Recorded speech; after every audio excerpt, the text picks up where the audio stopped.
মূল বিষয় বদনজর সম্পর্কে সেটা আমরা জানি। এটা এমন এক দৃষ্টি, মানুষের কুপ্রভাব, যা হিংসা, মানুষের প্রতি অন্যরকম মনোভাব সৃষ্টি করে।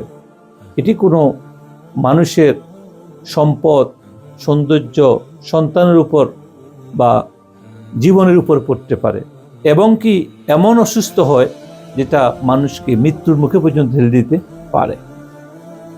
নজর, বদনজর এই জন্য হয় যখন একটা মানুষের মধ্যে হিউম্যানিটি যেটা চলে যায়, তার মধ্যে শয়তানের প্রভাব বিস্তার করে।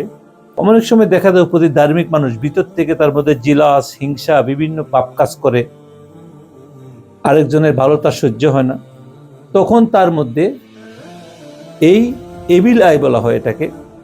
ওই এবিল যেটা শয়তানের যে নজর, তার দিক হইয়া একটা সৃষ্টির মধ্যে পড়ে। অনেক উলামায়ে কেরাম, সুফিয়ায়ে কেরাম এটা বলছে। এক নাফরমানি তার মধ্যে থাকে, সে নফসে আম্মারাত, যেটাকে খারাপ নফস বলা হয়, সেটার হুকুমে চলে, সাথে তার খান্নাস যেটা তার ভিতরে আছে, সে তাকে পরিচালিত করে। তো আমাদের সাথে আরেকটা থাকে জিন, আল্লাহ পাক সৃষ্টি করছে, হামজাত বলে যেটাকে, কারেন্ট জিন যেটাকে বলে, সেটা আমাদের দুশ্মন হিসেবে কাজ করে। সাথে যখন বাইরের ডেভিলগুলা, খারাপ জিনগুলা, খারাপ বিভিন্ন, তখন সেটা আমাদের মধ্যে কি করে, সেটা আমাদের মধ্যে প্রভাব বিস্তার করে, আমাদের মধ্যে একসাথ হইয়া দেয়। তো তখন দেখা যায় ওই চোখ দিয়ে একটা মানুষ, একটা মা, একটা ভাই, একটা বোন, একটা লোককে যখন দেখে, তার বিষয়ে কোনো কথা বলে, সাথে সাথে তার প্রতি সেটা এফেক্ট করে, অথচ লোকটা খুবই ভালো।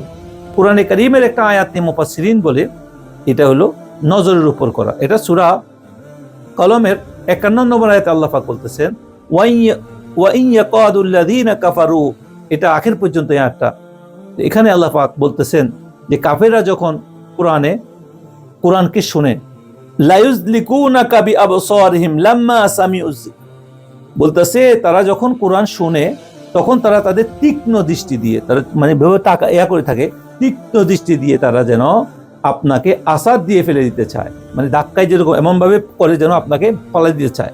এটার দ্বারা মুফাসসিরিন বলছে এটা বদ নজর যে মানুষের প্রতি লাগে, তারা এমন ভাবে করে যেন রাসূলের প্রতি এটা প্রভাব পড়ে, অন্যদের প্রতি প্রভাব পড়ে, তো তারা ধ্বংস হইয়া যায়।